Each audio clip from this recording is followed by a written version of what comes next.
Hello, good morning everybody. Once again, I am Ashutosh with the new topic.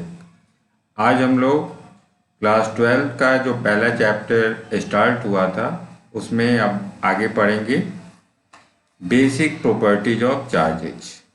पहले class में हम लोग charge के बारे में सीख लिए थे, उसका हिस्टोरिकल बैकग्राउंड देखे थे। अब सेकेंड टॉपिक है बेसिक प्रॉपर्टीज ऑफ चार्जेज। चलिए, हम पहले से जान रहे हैं charges are of two types, positive and negative. Okay, तो पहला प्रॉपर्टी तो यही हो गया कि दो तरह का चार्ज है। सेकंड, हम दो एक्सपेरिमेंट देखे थे ग्लास रॉड का, उससे ये कंक्लूजन आया था कि लाइक चार्जेज के बीच रिपल्सन होगा और अनलाइक चार्जेज के बीच अट्रैक्शन होगा। ओके, तो these two properties you know better. हम लोग असल में तीसरे प्रॉपर्टी से स्टार्ट करते हैं। This is called additive nature of charges. Additive nature का मीनिंग क्या है? इसका मीनिंग है कि अगर कोई बॉडी है और बॉडी के डिफरेंट पोर्शंस में हम डिफरेंट तरह का डिफरेंट नेचर का चार्ज अगर हम डेवलप करते हैं तो इनका जो टोटल चार्ज होगा ये डिफरेंट चार्जेज का अलजेब्राइक सम होगा। The total charge on a body will be the algebraic sum of different charges present at different parts of the body. This is called additive nature of charge. Suppose this is a body. At one place you have placed q1, another place it is minus q2, here it is q3, here it is minus q4, and here it is q5. Then the total charge q will be equal to what? Q will be equal to the algebraic sum. Algebraic sum means what? Algebraic sum means you have to take its proper sign. इसको proper sign के साथ add करना है। जो positive है उससे positive लेंगे, जो निगेटिव है उसको निगेटिव लेंगे। Then q1 plus minus q2 plus q3, then plus minus q4 and q5। इन सब को ऐड करेंगे तो you will get q is equal to q1 minus q2 plus q3 minus q4 plus q5. Now that will be your total charge. Okay, this is known as additive nature of charge. अब देखिए, additive nature of charge अगर नहीं होता तो atom को हम लोग electrically neutral नहीं कहते। Atom is electrically neutral, you all say that. Why? Because जितना चार्ज प्रोटॉन पे मौजूद है पॉजिटिव चार्ज, उतना ही चार्ज इलेक्ट्रॉन पे निगेटिव चार्ज के रूप में मौजूद है, और दोनों को जब हम ग्रैंड टोटल करते हैं तो वो जीरो आता है। That's why atom is electrically neutral. और ऐड क्यों करते हैं? तो this due to additive nature of charge. Okay, अब इसके अगले प्रॉपर्टी को देखते हैं, conservation of charge. Conservation of charge नाम से स्पष्ट है कि चार्ज हमेशा कंजर्व रहता है। Okay, means the total charge remains constant. कैसे? देखिए, हम ग्लास रॉड को सिल्क से रब किए थे। ग्लास रॉड को सिल्क से रब किए थे तो ग्लास रॉड पे पॉजिटिव चार्ज आया था और सिल्क पे निगेटिव चार्ज आएगा, क्योंकि इसमें ग्लास रॉड से इलेक्ट्रॉन्स निकल के सिल्क पे गया होगा। तो जितना इलेक्ट्रॉन यहाँ गया होगा उतना ही यहाँ कमी हो गई होगी। तो इस पे सपोज अगर प्लस क्यू चार्ज डेवलप हुआ है तो यहाँ माइनस क्यू चार्ज डेवलप हुआ होगा। ओके, तो अब देखें कि बिफोर रबिंग, ग्लास रॉड को सिल्क से रब करने से पहले the total charge was zero. Glass rod was neutral and silk was also neutral. Before rubbing the total charge is zero plus zero, now it is zero. Okay, and after rubbing the total charge is plus q on glass rod and minus q on silk. So again the total charge after rubbing q plus q minus q, that is also equal to 0. It means after rubbing it is also 0. It means what? It means that the total charge on an isolated system. Isolated system means it is separated from the environment, glass rod and silk, इन दोनों का एक system बना। तो इन दोनों का जो system है, इस सिस्टम का टोटल चार्ज हमेशा कांस्टेंट रहेगा। Only it can be transferred from one object to another, but the total charge remains constant. You can say it in another way that charge can neither be created nor be destroyed, only it can be transferred from one body to another body. केवल एक body से हम दूसरे body में इसे transfer कर सकते हैं, but the total charge always remains constant. इसका एक बहुत ही इम्पोर्टेंट एग्जाम्पल चार्ज कंजर्वेशन का हम लोग देखते हैं, that is called annihilation of matter. Matter का एनिहिलेशन, मैटर का डिस्ट्रक्शन, एनिहिलेशन मतलब खत्म हो जाना, and pair production. Pair production ये दो ऐसी घटना है जहां हम लोग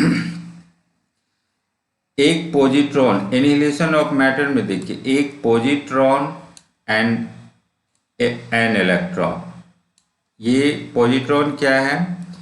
तो पॉजिट्रॉन इलेक्ट्रॉन का एंटी पार्टिकल है। Anti particle is what? Anti particle बिल्कुल उसी पार्टिकल की तरह होता है, केवल उनका चार्ज अपोजिट नेचर का होता है। तो एक इलेक्ट्रॉन है और उसका एंटी पार्टिकल पॉजिट्रॉन है। इन दोनों को जोड़ने से ये दोनों जब कंबाइन होते हैं तो ये दोनों मैटर डिसअपियर हो जाते हैं और एनर्जी का फॉर्मेशन होता है एक गामा रे फोटोन के रूप में। ये E is equal to mc²। Einstein का जो मास एनर्जी रिलेशन है, उसी रिलेशन पे ये बेस्ड है। Energy can be converted into mass and mass can be converted into energy. तो हियर पॉजिट्रॉन एंड इलेक्ट्रॉन का कॉम्बिनेशन होके एनर्जी का फॉर्मेशन हो रहा है। It means mass has been converted into energy. और इसका ठीक रिवर्स प्रोसेस है पेयर प्रोडक्शन। इस पेयर प्रोडक्शन में एक फोटोन, गामा रे फोटोन को हम लेते हैं, तो that breaks into an electron and a positron pair, that is called pair production. Here energy has been converted into matter. Now in these two experiments, either annihilation of matter and pair production, you will see that conservation of charge is taking place. Charge है सो हमेशा conserve रह रहा है। These two are important nuclear phenomenon. ये दोनों nuclear phenomenon है। इन दोनों ही nuclear phenomenon में चार्ज है सो कंजर्व हो रहा है। ओके, तो we have not any exception yet. अभी तक कोई हमें अपवाद नहीं मिला है जहाँ चार्ज कंजर्वेशन को फॉलो नहीं किया जा सके। Okay, now the next property is quantization of charge. It is very important. Charge quantize रहता है। ओके, तो क्वांटाइजेशन का मीनिंग क्या है? पहले हम लोग क्वांटाइजेशन समझेंगे। तो ऐसा पहले क्वांटाइजेशन को समझना है। एनी प्रॉपर्टी, फिजिक्स में मिलने वाला ऐसा कोई भी प्रॉपर्टी, कोई भी term that does not exist in continuous amount, जो लगातार रूप में मौजूद नहीं हो, कंटिन्यूअस एग्जिस्ट नहीं करे, बल्कि रुक रुक के करे, rather discontinuous, in the form of integral multiple of certain basic quantity. एक छोटी सी क्वांटिटी हो और उस क्वांटिटी का आपको इंटीग्रल मल्टीपल मिले। इंटीग्रल मीन्स 1 गुना, 2 गुना, 3 गुना, 4 गुना, कभी 1.5 टाइम्स, 2.5 टाइम्स, ऐसा नहीं। तो उस प्रॉपर्टी को हम लोग बोलेंगे क्वांटाइज्ड। इट समझे? तो क्वांटाइजेशन पहले समझना जरूरी है। ऐसा कोई भी चीज जो लगातार नहीं मिले, लगातार का मतलब कि अगर उसका वैल्यू 2 है, 2.1, 2.2, 2.3, 2.4 अगर कंटिन्यूअस मिल रहा है तो वो कंटिन्यूअस होगा। लेकिन अगर 2 के बाद 6 के बाद फिर कोई दूसरा वैल्यू, तो बीच में देयर इज डिसकंटिन्यूटी। ओके, इसको हम उदाहरण से समझते हैं। तो ऐसा कोई भी चीज़ जो लगातार नहीं मिले बल्कि रुक रुक के मिले और एक छोटी सी क्वांटिटी हो, उस क्वांटिटी के इंटीग्रल मल्टीपल के रूप में मिले, तो उस टर्म को हम लोग बोलते हैं कि वो टर्म मेरा क्वांटाइज है। इसको एक उदाहरण से पहले समझें। चार्ज क्वांटाइज है आपका कैसे, पहले ये देखें। ए और बी मान लेते हैं, दो बॉडी है ए एंड बी। ओके, एक ए से हम एक इलेक्ट्रॉन निकाल के बी में डालते हैं। एक इलेक्ट्रॉन निकाल के बी में डालें तो क्या होगा, ए पे पॉजिटिव चार्ज डेवलप होगा, कितना होगा तो प्लस 1.6 इंटू 10⁻⁻19 कूलम, और बी पे इलेक्ट्रॉन चूँकि आया है तो बी पे -1.6 इंटू 10⁻⁻19 कूलम। अब मान लेते हैं एक और इलेक्ट्रॉन को हमने शिफ्ट कर दिया, एक ए में से निकाल के एक और इलेक्ट्रॉन को बी में डाल दिए। तब बी पे दो इलेक्ट्रॉन आ चुके हैं, तो अब कितना चार्ज अपीयर होगा तो -3.2 इंटू 10⁻⁻19 कूलम, 2 से हमने गुना कर दिया। अब यहाँ दो इलेक्ट्रॉन की कमी हो जाएगी तो ये +3.2 इंटू 10⁻⁻19 कूलम। ओके, अब एक और इलेक्ट्रॉन को हम शिफ्ट कर दें, ए में से निकाल के बी में डाल दें, तो बी पे अब कितना चार्ज अपीयर होगा, बी पे 3 इलेक्ट्रॉन आ गए तो -4.8 इंटू 10⁻⁻19 कूलम, और ए पे 3 इलेक्ट्रॉन की कमी हो गई तो +4.8 into 10⁻⁻19 coulomb. What you are seeing that, अब जो भी चार्ज अपीयर हो रहा है वो 1.6 के बाद सीधे 3.2 वैल्यू मिल रहा है, 3.2 के बाद सीधे 4.8 मिल रहा है, and there is no value between 1.6 and 3.2। इन दोनों के बीच कोई वैल्यू नहीं मिल रहा है। तो what you are watching that कि जो भी चार्ज अपीयर हो रहा है वो लगातार नहीं है बल्कि रुक रुक के है, डिसकंटिन्यूअस है। 1.6 के बाद सीधे 3.2 है। अगर कंटिन्यूअस होता तो 1.7, 1.8, 1.9, 2.1 कोई भी वैल्यू मिल सकता था, तो वो नहीं मिल रहा है। 1.6 के बाद सीधे 3.2 है, 3.2 के बाद सीधे 4.8 है, and there is a certain minimum value, this is your minimum value 1.6 into 10⁻⁻19 coulomb, this is your minimum value. और इसी बेसिक क्वांटिटी का इंटीग्रल मल्टीपल, इसका ये 2 गुना है, इसका ये 3 गुना है। ओके, तो 1.6 into 10⁻⁻19 coulomb, that is your certain basic quantity, और जो भी चार्ज अपीयर हो रहा है इसी वैल्यू का इंटीग्रल मल्टीपल के रूप में मिल रहा है। ओके, तो then we will say what, that charge is quantized. Quantization is very much important. तो ऐसा कोई भी चीज़ जो लगातार नहीं हो बल्कि रुक रुक के हो और एक छोटे से वैल्यू का इंटीग्रल मल्टीपल हो, तो उस टर्म को हम लोग बोलेंगे कि ये क्वांटाइज्ड है। तो चार्ज इज ऑल्सो क्वांटाइज्ड। तो हम लिख सकते हैं Q is equal to N into E, where E is what, तो E is this is your basic quantity 1.6 into 10⁻⁻19 coulomb, that is electronic charge, electron पे जो मौजूद है चार्ज। तो this is your certain basic quantity and n is an integer, it may be positive और negative. Now any physically existing charge, कोई भी physically existing charge है किसी भी बॉडी, जैसे ए पे जो चार्ज अपीयर हो या बी पे जो चार्ज अपीयर हो, तो any physically existing charge is integral multiple of electronic charge. ये इलेक्ट्रॉनिक चार्ज जो E है आपका, इसी इलेक्ट्रॉनिक चार्ज का इंटीग्रल मल्टीपल होगा। Okay, that's why we say that charge is quantized. Okay, तो ऐसा नहीं है कि सिर्फ चार्ज ही क्वांटाइज्ड है। बहुत सारा एग्जाम्पल आपको फिजिक्स में मिलेगा जहाँ क्वांटाइजेशन हमको मिलेगा। अब अदर एग्जाम्पल्स हम देख सकते हैं क्वांटाइजेशन का। You know that energy is quantized, it is your Max Planck's quantum theory. You know that energy को हम लिख सकते हैं E is equal to H mu, where H is Planck's constant and mu is the frequency. तो energy E जो है वो हमेशा H म्यू का इंटीग्रल मल्टीपल है। Now this is your basic quantity, जो भी एनर्जी है वो आप उसका जो बेसिक क्वांटिटी है दैट इज एच म्यू, और जब भी उसका एब्जॉर्प्शन हो या इमिशन हो तो इसी एच म्यू के इंटीग्रल मल्टीपल के रूप में होगा. This is your basic quantity and N is an integer. Okay, तो energy is quantize, you will study that that is your Max Planck's quantum theory. Another term that is also angular momentum. You may have studied Bohr's quantum theory, Bohr's quantum condition. In Bohr's model you will study that. In that, angular momentum of circulating electrons, that is integral multiple of h by two pi. h by two pi एक basic quantity हो गया और इसी का integral multiple आपको मिलेगा angular momentum. Okay, तो you will study that in another chapters. तो this is your quantization. Quantization is very much important.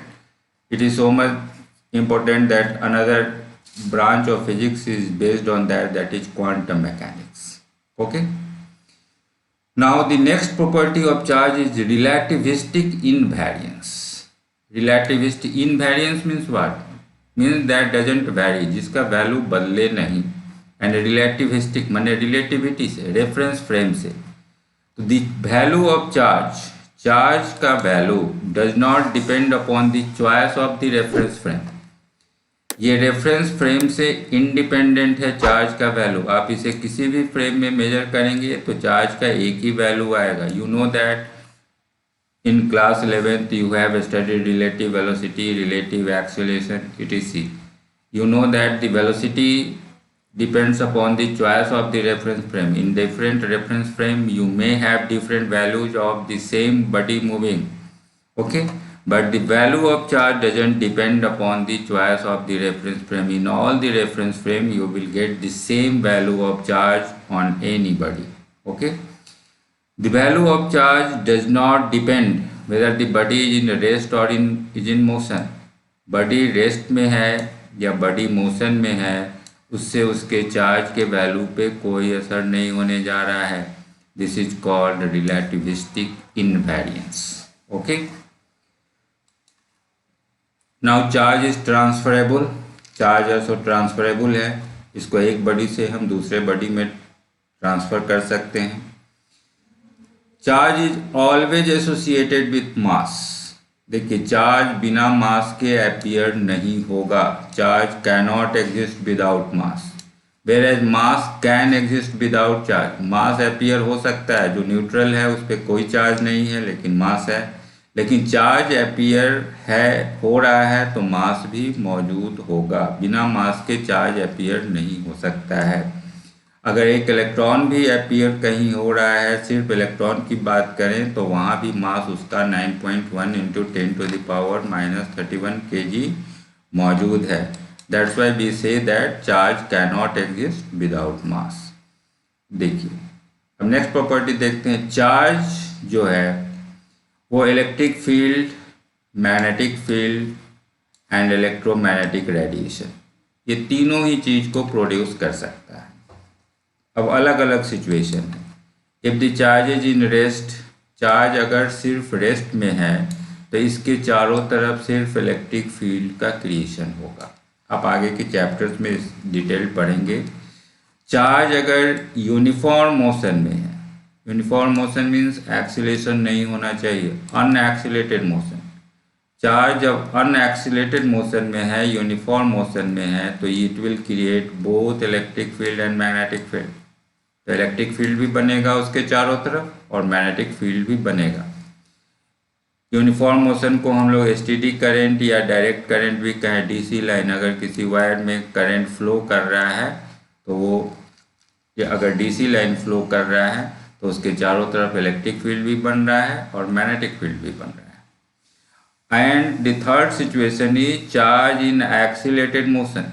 Charge अगर एक्सीलेटेड मोशन में है, एक्सीलेशन है उसमें, तब ये तीन काम करेगा. इलेक्ट्रिक फील्ड भी बनेगा, मैग्नेटिक फील्ड भी बनेगा और इससे इलेक्ट्रोमैग्नेटिक वेव का क्रिएशन भी होगा जो स्पेस में जिसका रेडिएशन होगा. तो चार्ज ही सब का बेसिक कारण है, electric field, magnetic field. That's why we say that this section is electromagnetic. Okay, अब चार्ज का यूनिट देखें।